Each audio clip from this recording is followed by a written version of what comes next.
Coming up on this episode of Nintendo Cartridge Society, Nintendo Switch Sports crashes every time it tries to be active. Same. It's dangerous to go alone, so the Nintendo Cartridge Society goes with ya.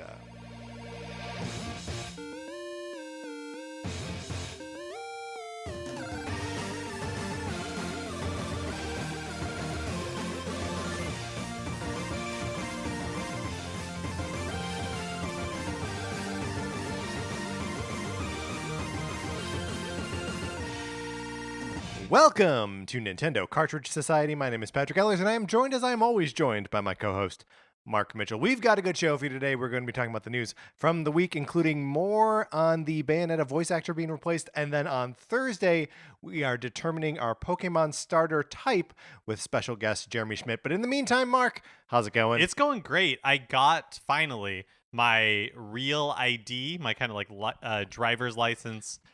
Driver's license plus that I can use starting next year to like board airplanes and that sort of thing. Starting next year, you will need it. Yeah, that's to board right. airplanes. Yeah, and so just in the state of California, is that everywhere? Everywhere, right? So I'd been putting it off for a while, but I finally went in and did it. It was super easy. It was not that bad. Here's the thing: you just have to be the person who goes in there with all the information, like ready to go. Yeah. Oh yeah, that made a big difference. But so when I first moved to LA, I got my California driver's license.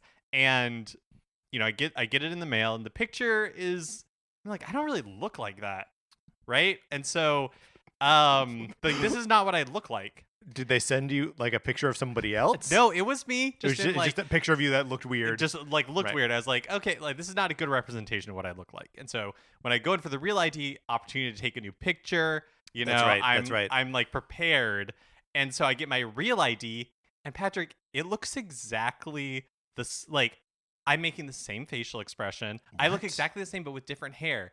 And this is disconcerting because now I'm like, is this just what I look like? Is this how other people see me? Here's the commonality between those two things: is those are both you. Those are both pictures of you after being in the DMV for like 45 minutes, right? It takes its toll. It ages people. You know what I mean? Like, I'm beginning to get nervous that this is just what I look like to people. No, that's just DMV you. Don't let that, Mark. Don't let that affect you. Okay. That's just you after being at the DMV. Did you have to take a driving test, either like behind the wheel test or like a written test at any point when getting your license for California? Yes, when I first moved to California, I had to take a written test. I didn't have to do a driving test. Yeah, same for me. My buddy Ethan just moved to Oregon, and he was told by like a friend of his that they had to take a written test, and so he was like studying and like for a written test, and then they didn't make him take one. Oh, nice. Well, at least in California, my memory anyways is that because I didn't like study or anything before I went, but it was an open book test. I don't remember it being open book. So it was more just like find the answer. Yeah. I mean, it's all stupid anyway, because it's all like just how good are you at taking a test? How good are you at cramming 15 minutes before it's time for you to take a written test? Right. Speaking of how good at cramming are you, my copy of Sonic Forces for the Nintendo Switch, would you like to borrow it and play it for as long as you want? You can. All you got to do is email us at nintendocartridgesociety@gmail.com. Give us a mailing address. We can send you my copy of Sonic Forces for the Nintendo Switch. You play it for as long as you want.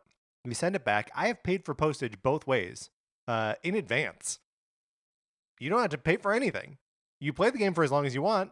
It's a perfect borrowing program. There may be a copy of Untitled Goose Game in the box that's clearly labeled Sonic Forces, has a picture of Sonic the Hedgehog right on the cover of it. Untitled Goose Game inside. Sorry, that's part of the program. It doesn't make it any less perfect. I think I've said this before, but I'm repeating it maybe to try to will it into existence, although I have the power to do this at any time. I feel like we should get a map of the world or the United States and where like it has shade been. Yeah. Yes, and like shade in everywhere that Sonic Forces has been. I think it'd be funnier if we just put big red X's on this on the states that it's been to.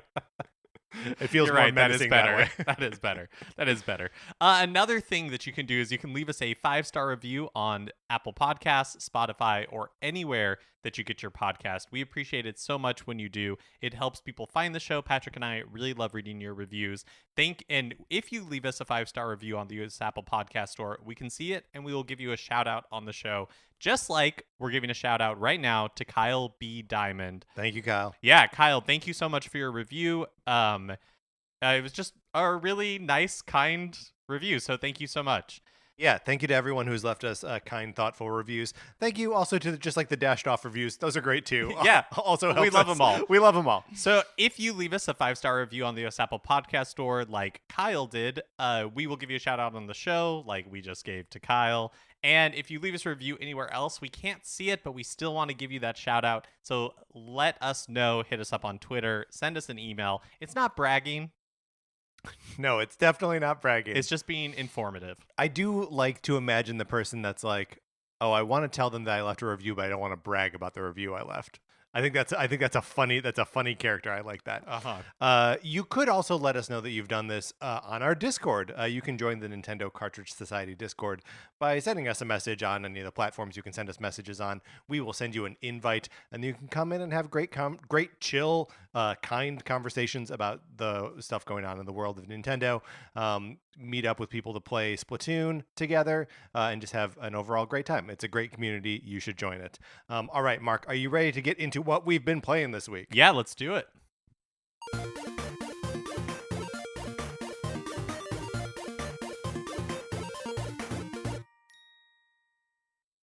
Is that the sound of you and me being broken records? Because I think I fixed it now. I think we've mostly played the same things this week as we have in weeks past. I think that is mostly true. True. So I will say that the past couple of weeks I talked about wanting to meet up with friends and play Salmon Run, and I had a chance to do that this past week with members of the Discord. That could be you if you're not in the Discord yet and would like to play Salmon Run with Mark. And I've got to say, it is way more fun with friends than I love Salmon Run by yourself, but it is very fun with friends because when there were times where we wiped really early, or I would make stupid. Yeah. Like I fell into the water. So we had so many high tide scenarios, and I fell into the water so often. There was one time where we needed one egg left and the time was counting down, and I was like, I'm gonna be the hero. Like I had an egg. Yeah. I was on my way, and I heroically jump and land right in the water that I should have known was right there, and then we wiped. But it was still a blast, and hoping to be able to meet up with people soon. But the other thing that I've been playing that we haven't talked about previously is Pilotwings 64, which became available on the Nintendo Switch Online Plus expansion pack last week. I've started playing, and this is really my first time playing Pilotwings 64. I don't know why, Patrick, but with a lot of these retro games, I go into them with the mindset that it's like, oh, this is from 20 years ago. This is going to be super easy. You know, I'm just going to super easy. Yeah, I'm just going to get this, right? I'm just going to be able to pick it up and it's not going to be a problem. Well, the opposite is true. Especially Pilotwings 64, you start it up and you see there's 3 beginning challenges, one for the hang glider, one for the jetpack, one for the gyrocopter, and then 9 challenges underneath, 3 more for each, and you're like, oh, this is going to take an afternoon. Yeah, tops. Exactly. Yeah. This game is so specific in what it wants from you. Yes. And each of the 3 modes of transportation play so differently. Yes. And it's about just you go into one of the challenges and there's actually 5 challenges within it, so it's not necessarily, but it is so much trial and error. Yes. Where you're just trying to figure out how exactly should I be using this hang glider? What's the best way to accomplish this? The second challenge with the hang glider is you're supposed to fly by in this kind of open world environment, and you're supposed to fly by a oil refinery and get pictures of the flame that's coming out of the top. Sure. And then land.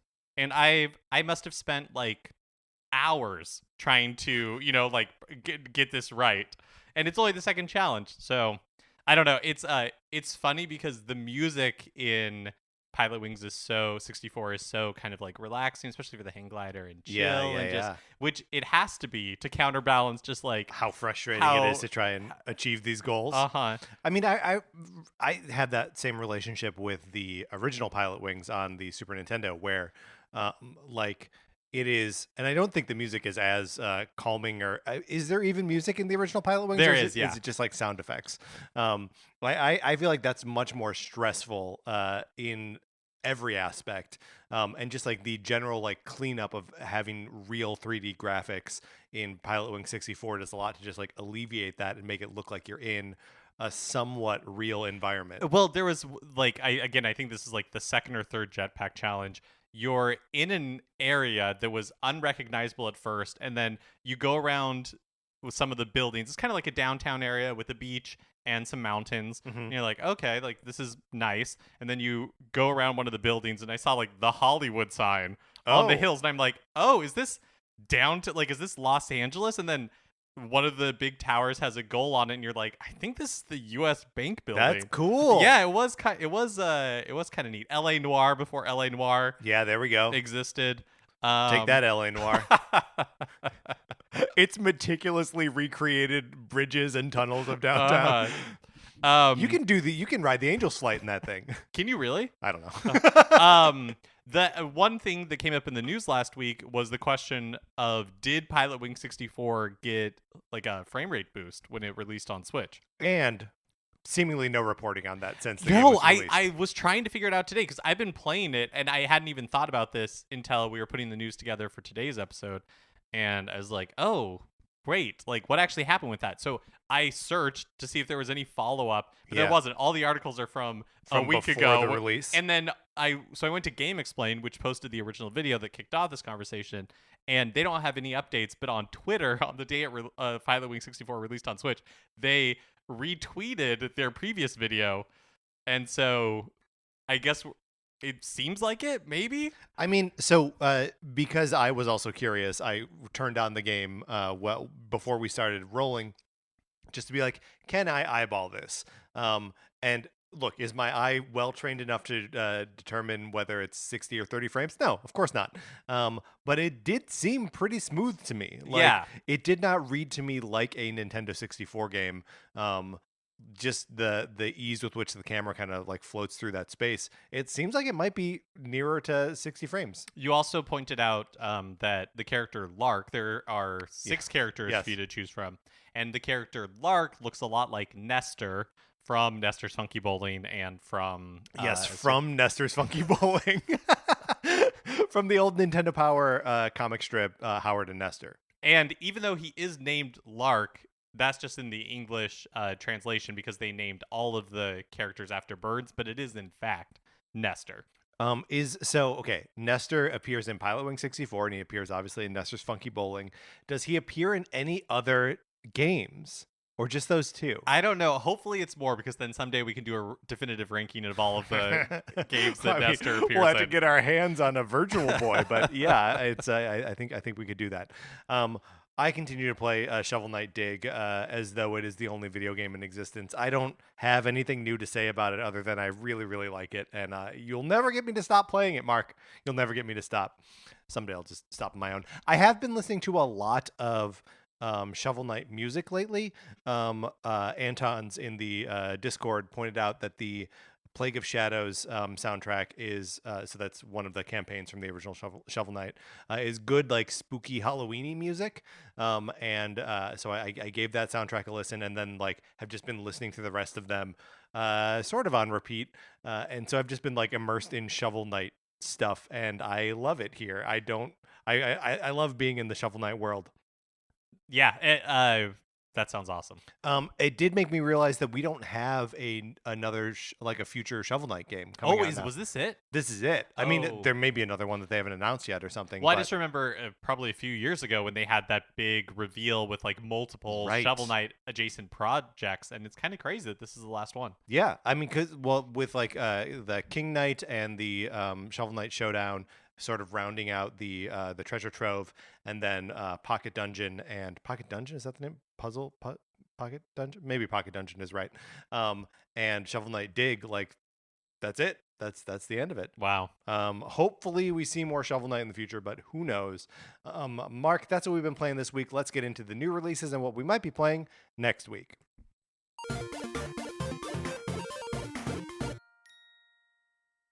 Couple of big releases this week. So on today, Tuesday, October 18th, Them's Fightin' Herds is released on Switch. I'm so excited about Them's Fightin' Herds, Mark. I've been eyeballing this one for years as it's been on released on Steam and slowly like having characters and game modes and stuff added to it.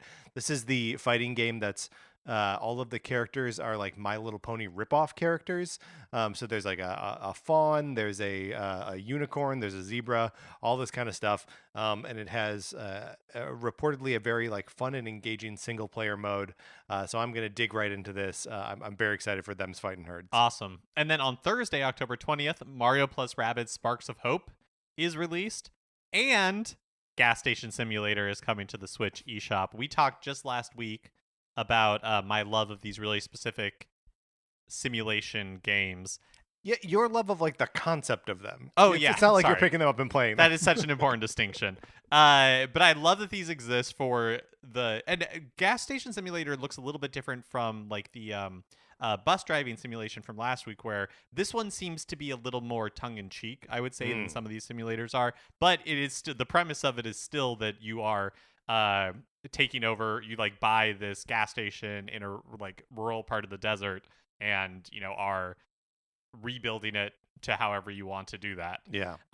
Also, I would be remiss if last week while we were talking about my love of this concept, you asked me what my ideal simulation game would be, and I said theme park. I said theme park, and I said, oh, is Roller Coaster Tycoon just that? But the answer upon further reflection is no, because Roller Coaster Tycoon is just the fun parts of running a theme park. But what I really want, and what I would want in enormous air quotes, is like it's like theme park operations simulator where you're worried about yield and throughput and you know like all of just the operational aspects of running a theme park. You want to be given a park already with its inherent problems and just figure out how to and manage just like it. an enormous Excel spreadsheet where I can try to figure out how to optimize operations. Should we talk about Mario plus Rabbids Sparks of Hope? I suppose we could. This is the sequel to Mario plus Rabbids Kingdom Battle. I'm excited for this game. I do like it. There is some part of me that's like, Patrick, if you can wait like 6 months, it's going to be $10. And I don't even know if it would have to be that long, honestly. Yeah, I mean the last one dropped in is frequently available for $15. And so I'm just wondering if I can like hold out and play it later. Yeah, I am right there with you. I really don't know what to do because on Friday, Persona 5 Royal is released on Switch, and I really don't know what to do here. Right. Because I agree with you completely that I think Mario plus Rabbids Sparks of Hope, I really liked the first game. I'm looking forward to this game. But I do think if you can hold out like 2 months, January, you know, like it's going to be at a pretty steep discount. And so like, why not? Why not try to wait it out? Yeah. Yeah. I mean, I think that's going to be my move too. I mean, honestly, I'm still addicted to Shovel Knight, so like, what's Plus the point you've of me got picking them up another Fighting game? Herds. I got them Fighting Herds coming up. I'm probably gonna pick up the Gotham Knights when that comes out on PlayStation 5. Play some multiplayer Batman Arkham style. Like, yeah, there's just a lot going on. There's a lot going on. So why not wait until? Why not wait until a different? Yeah, until it drops. Maybe there's a lull in new releases. I don't know, but I might get too hyped up and just end up buying it even if that does also even happen. if I can't play it right now. Speaking of games going on sale, there is a try before you buy sale in effect until October 25th. And before we dig into it, I don't know what try before you buy means. It has a demo. It has a demo. That's the connection between all of these. Got it. That makes perfect sense. So a lot of first party games are on sale, including games that don't normally go on sale. Metroid Dread is $42. That's the lowest price we've ever seen for it. WarioWare Get It Together, $35. Yoshi's Crafted World, $42. Some other stuff. I can't believe that Sushi Striker is still $35. Ooh, Sushi Striker. That is a name I have not heard A long time. in a very long time. Yeah, of course I know him. He's me. Yeah, there's other cool stuff on here. Dragon Quest XI S Echoes of Elusive Age Definitive Edition is $35. Although For the Nintendo Switch. For the Nintendo Switch, thank you. Although it is also part of PlayStation Plus's like free games this month. So like, and it was on Game Pass recently. So like, everyone else has been able to sample it for basically free. The Rayman Legends Definitive Edition, $10 versus $40. If you want a sneak peek at this weird character named Rayman, who is going to make a cameo appearance in Mario plus Rabbids. That's right. Sometime in the future. Box Boy Box Girl is $7. It's normally $10. ARMS $42. Check it out. There are a lot of games in there that are good, interesting, fun games. Mark, do you have like a recommendation from this list? Everybody, let's just buy Metroid Dread. Let's all just buy Metroid Dread. What a great recommendation. All right, Mark, let's close this out. Which brings us to a regular segment on our show. It is time for 433. In 1952, American composer John Cage wrote a piece called 433, wherein a performer or group of performers didn't play their instruments for 4 minutes and 33 seconds.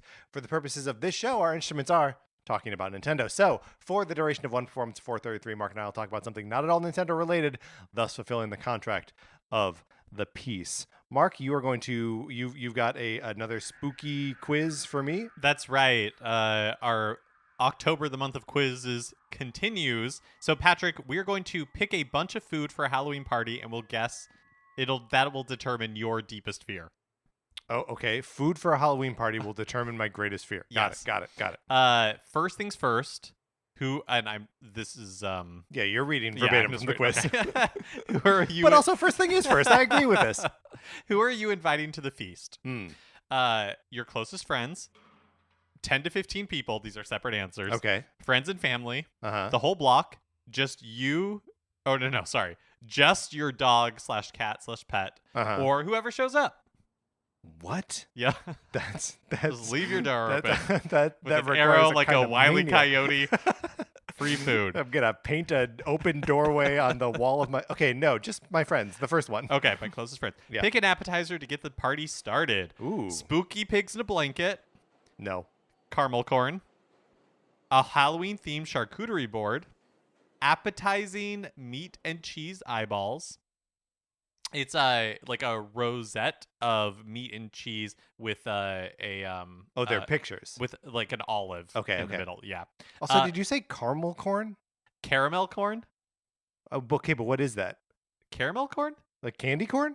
No, it's popcorn that has like caramel sauce. Oh, I see. For whatever reason, my brain was like, does he mean like a caramel apple? Oh, like, I see. No, I was having such a hard time. I was very excited to introduce you to the concept of caramel. No, I know it's caramel amazing. corn. We'll go with caramel corn. Okay. Let's see. What drinks will you be serving? Eyeball punch, pumpkin teenies, spooky mocktails, Bloody Marys, pumpkin spice shakes, or sodas? Sodas. Pick your main dish. Pizza, burgers and hot dogs, spooky spaghetti and meatballs, sandwiches, chicken wings, and do-it-yourself taco bar. Now, in what way is the spaghetti spooky? The meatballs have like pretzels sticking out of them and googly eyes. So I got to go with the taco bar. Okay. I mean, first of all, there are a lot of meat options in there, and I'm not going to be serving meat at a party that I'm hosting. Uh-huh. I guess if it's a taco thing, that there can be like you can put meat in the Sure. taco, but I don't want to be left out of. Well, you could also use entree. like a meat substitute, and I don't know that anybody would be able to tell the difference in a taco bar. Because it's too spooky. Well, I see. Yes. They're too scared to notice whether they're eating meat or not. Pick a side to serve with the main course. Okay. Fries, mac and cheese, spooky veggie dip, mozzarella sticks, onion rings, or cheesy bread. I have to say, I'm a little unnerved that there's only one of these is labeled as spooky. I completely agree with you. That like, exactly. why not spooky mac and cheese? That's what my note was going to be entirely. I need to hear all the options again. Fries, Sorry, I think it's because they could only find stock photos for Mm. one thing that had like a spooky element. I mean, you Fries. just put like a little bat in the picture, and then it becomes spooky. That's actually a really good point. Fries, mac and cheese, spooky veggie dip, mozzarella sticks, onion ring, cheesy bread. Mozzarella sticks. Okay. Mozzarella sticks may be the perfect appetizer. I think they're gross. How about I dessert? don't understand. Caramel apples, spooky cake, and the spooky cake, it appears to be a chocolate cake with just a ton of candy corn on top. Sure. Halloween cupcakes, pumpkin cookies, dirt and worms pudding cups, or just a ton of candy. The Halloween cupcakes. Halloween cupcakes. Okay. Just a ton of candy would be my second place. Finally, what movie are you going to watch while you eat? Okay. Hocus Pocus, Scream, Mean Girls, The Haunted Mansion, the 2003 Eddie Murphy version. Sure. The Conjuring, or The Addams Family, not the animated one, the one from the 90s. This has got to be Scream. There was one time that we hosted an Easter brunch where we watched Scream. Okay, here is your greatest fear: Okay, great. not being good enough. Ooh, boy. I feel seen on that one. Does it explain why? No, it should. I wish it could show you the thread, and it's like, well, because you didn't choose the spooky veggie dip. Right. Everybody immediately gets funneled into. I mean, it could just be that's what it's like, just like everyone's greatest fear is not being good enough. Sorry, it doesn't matter what you choose in this quiz. The recording has completed. There was no applause. We were accompanied today by a variety of performers, directed by Sam Vladimirsky. All right, Mark, let's get into the news. Last Friday, Nintendo posted a notice on their Twitter accounts that online play for Nintendo Switch Sports would be temporarily taken offline to resolve a bug introduced with update version 1.2.1 that rolled out like earlier in the week. So Friday, I think the update started happening on Thursday, and on Friday is when they posted the notice and took down online play. Because basically what's happening is that the game crashes when trying to load a match, and that was happening in offline and online play. So they've pulled the update. Offline play is not available at all. We're recording this on Saturday, so it's only been one day since, they published this update, it's been one day since they pulled the update. Right. And hopefully by the time this episode goes live on Tuesday, the issue will be resolved, but it has not been as of now. If you didn't have your Switch on like during the period between them issuing the update and like getting did my copy of Switch Sports get updated? So I don't know. Maybe it did. Maybe it did. Who knows? Right. I mean, usually when I haven't played a game in a long time and I like go to play it again, it's like, we're gonna download the update. Is that cool? And I'm like, yes, that's fine. Yeah. And I guess in this case, even if you hadn't, either way, down online is down. Exactly. Right. Yeah. But maybe you would still be able to play single player, like offline mode, right? Which I don't know that I could do right now, because I know for sure that this update got downloaded on my Switch. Well, that is I mean, I guess it's good that they like caught it and pulled it. But like, yeah, it's weird especially for like a Nintendo product to have an update go out that then like makes the game crash a bunch. Yes, really unfortunate. This wasn't the update that included golf. It was just more like a patching and balance update. Don't blame golf. That's right. That's still coming later Stop this year. blaming golf. Last week, we talked about Jennifer Hale taking over for voice actor Helena Taylor as the voice of Bayonetta in Bayonetta 3. And at the time, we repeated what game director Yusuke Miyata's had said in an interview, quote, various overlapping circumstances were the reason for the switch. But over the weekend, Taylor posted a video to social media explaining that the reason she did not return for the third game was that she was only offered $4,000 to play the role for all of her work. Yeah, for the whole game. And in the same post, she urges fans to boycott Bayonetta 3. So a new wrinkle here, before you and I think we're both a little bit dubious of the explanation, various overlapping circumstances. But now it is interesting to get the account straight from Taylor's mouth that they didn't offer her enough money to play the role. She's got a several tweet thread with separate videos, sort of like explaining what happening and sort of like justifying her stance of like, no, I'm a professional actress, and I've trained, and I'm worth more than $4,000 to do a whole game's worth of VO, which is hard to argue with. It's been interesting to see sort of the again, we are recording this on Saturday, so like who knows if anything has changed since then. But to see just like other voice actors like chipping in with their own stories about sort of getting screwed on the video game side of things. I saw Sean Chiplock, who's the voice of Rivali in Breath of the Wild, saying that he made between $2,000 and $3,000 voicing the characters that he voiced in Breath of the Wild, which are Rivali and like two other characters. I'm sure it's out there, but he didn't specify in the tweet.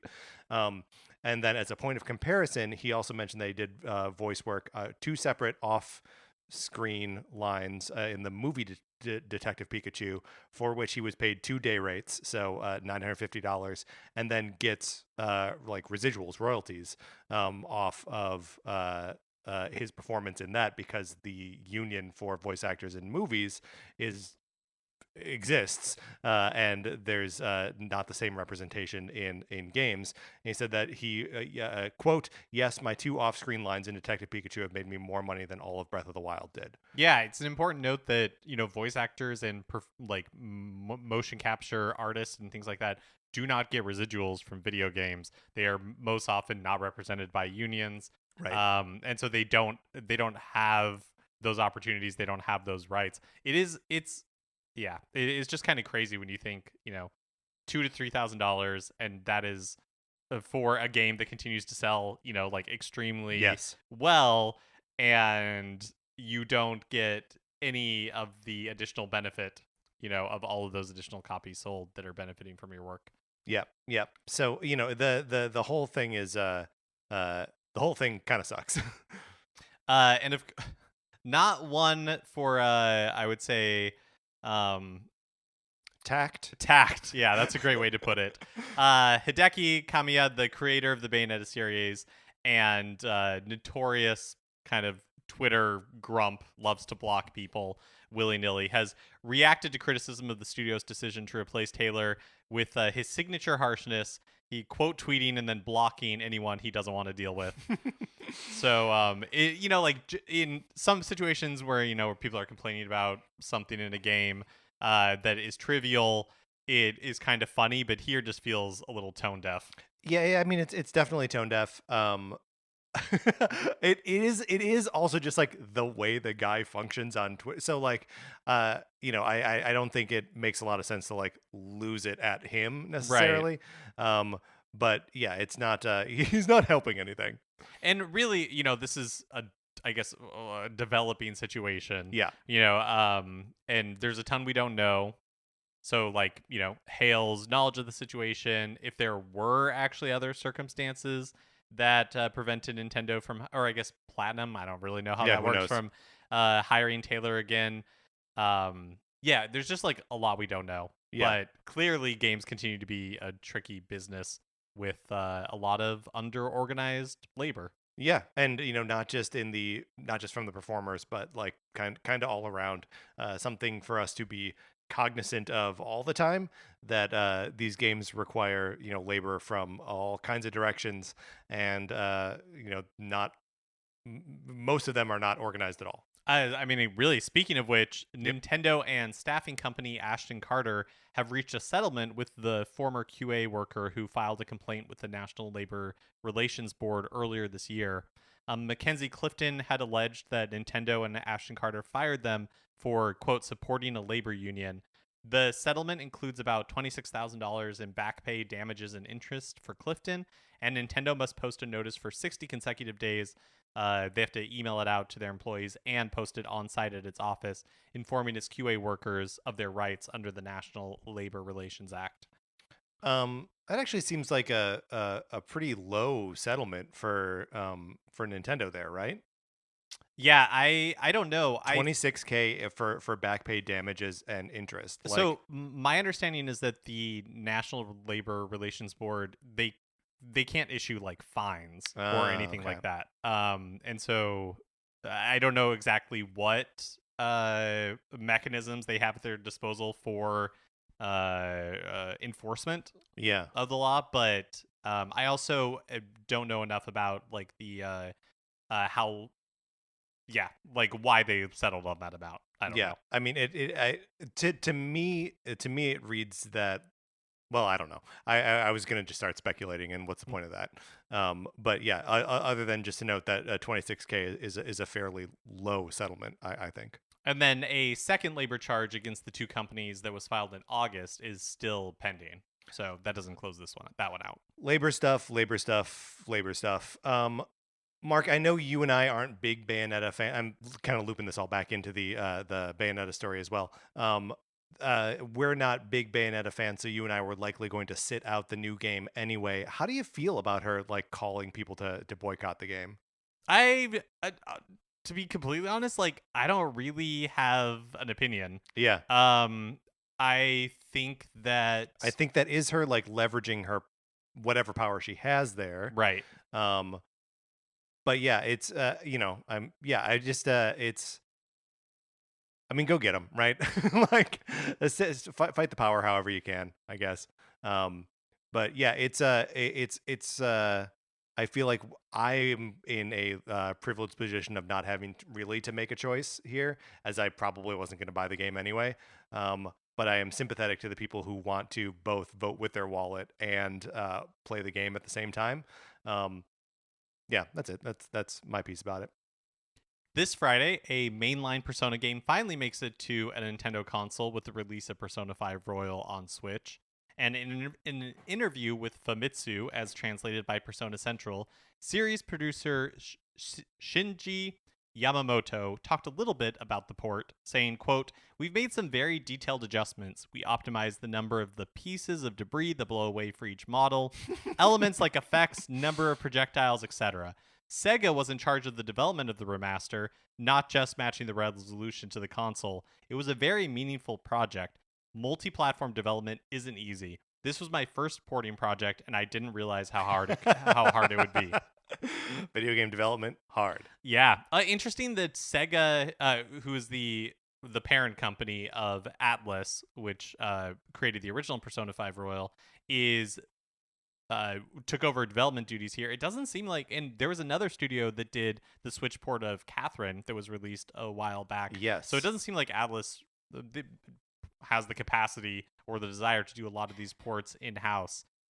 It'll be interesting to see who helped out with the Persona 3 Portable and Persona 4 Golden releases when those come out in January. Further, it'll be interesting to see how well they run, right? Like, for whatever reason, I wasn't really taking that into consideration, much like Yamamoto here, of that it would be like difficult or tricky to make these sorts of ports over to the Switch. The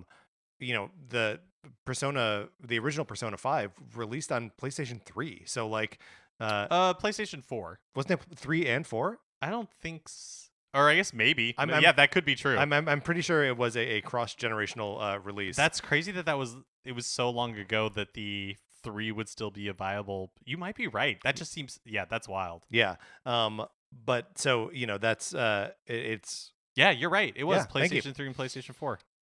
Yeah, which obviously things change in Persona 5 Royal and the versions that are going out on other platforms. It's it's also going to be on Xbox Xbox One X. So like that's definitely going to be a better performing version of it than will appear on Switch. But it's just interesting to think that like they had to make some sort of concessions to make it run on Switch when the original game was running on the PlayStation 3. Yeah, it's interesting that in his quote he specifically says it's not just matching the resolution of the console. It's not just like a dial that they turn down to be like make it a little muddier so it runs on Switch. I mean, it's also true that they wouldn't be able to just like port the PlayStation 3 version over, right? Because that's the architecture of that system is so specific and wonky that like porting from it is very difficult. That is so crazy that, I mean, I guess it makes sense because I was just looking at it and the original Persona 5 originally came out in 2016. Yeah. Whoa. It's wild. Could the original Bravely Default be in line for a remaster? We don't know. But the series is celebrating its 10th anniversary, and Square Enix has been holding a number of events to commemorate the milestone.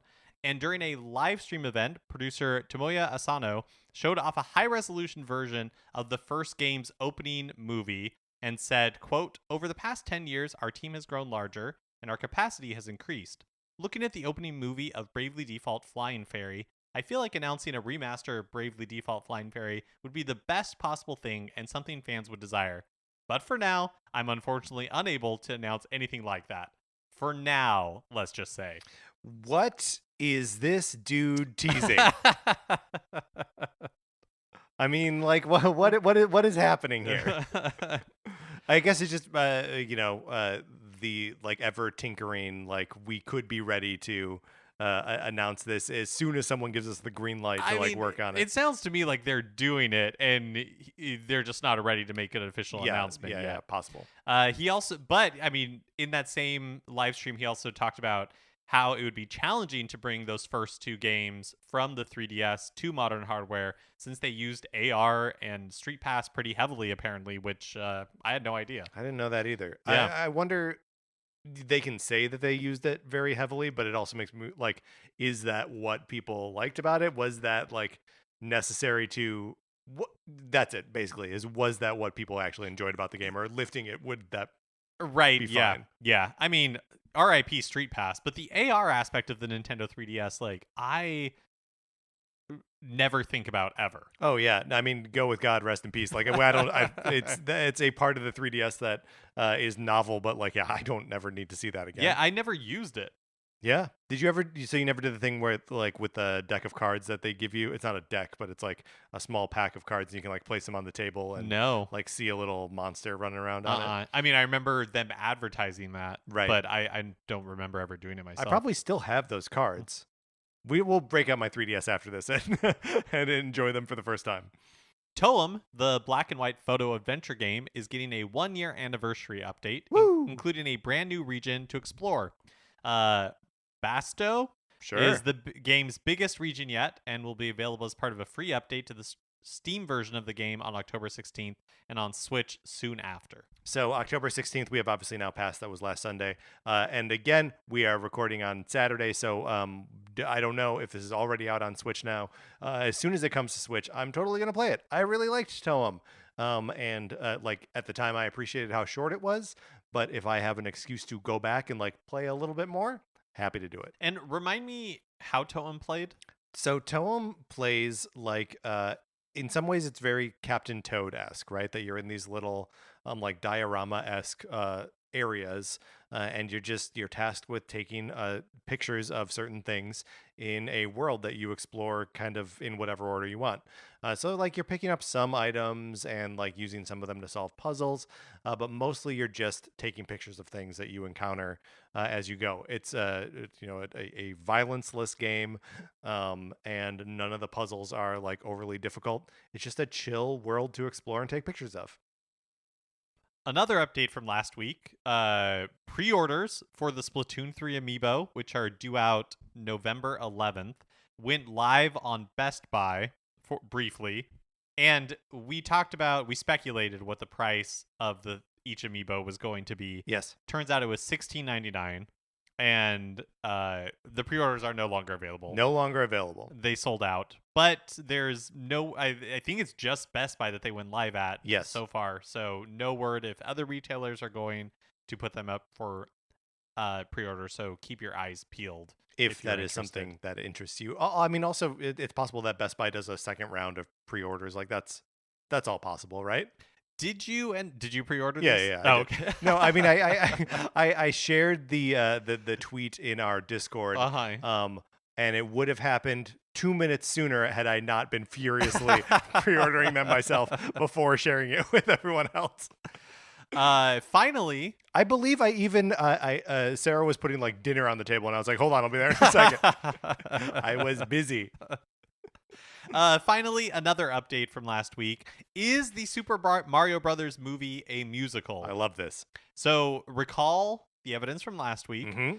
Jack Black at New York Comic Con saying, quote, "Well, I did bring some of my heavy metal roots because in a way, Bowser is kind of like a heavy metal rock star. a big, strong, and scary rock star. And I did a little bit of rocking. I think you'll be surprised to see that Bowser has a musical side. I'm thinking after the movie comes out, I'm taking it to Broadway. There might be a one-man show. So last week we were like, he's probably ha, figurative language. Ha ha, Jack Black. Yeah. We can never let him down, so we must embrace whatever he's saying here. But new evidence. Yes. Michael Key, the voice of Toad, said in an interview with Variety, quote, "I got to improvise a song in Super Mario Brothers, which was an absolute blast. That was just a stick of fun, that whole thing." So first of all, apologies to Keegan-Michael Key to referring to him solely as the voice of Toad. So disrespectful.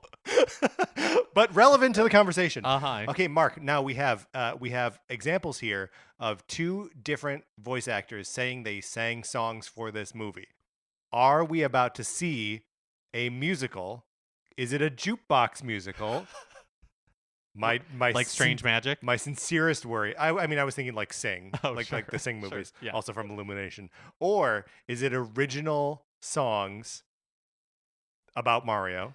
Uh-huh. Or is it just that Jack Black ends up singing a song, Keegan-Michael Key ends up singing, like a Toad gathering, like... Right, because the fact that he says that he improvised yeah. a song makes me think like, okay, maybe, they're walking through the Mushroom Kingdom and he's absentmindedly singing to himself. So I feel like still unclear. Still unclear. But that's two quotes in 2 weeks. Right. So if next week Chris Pratt comes out and says, I trained, like in opera to be able to perform a musical number. The Mario voice that he was hyping up all those months ago. That's right. It's Mario's singing voice. That's right. I mean, honestly, because you got to remember Charlie Day is also in this thing.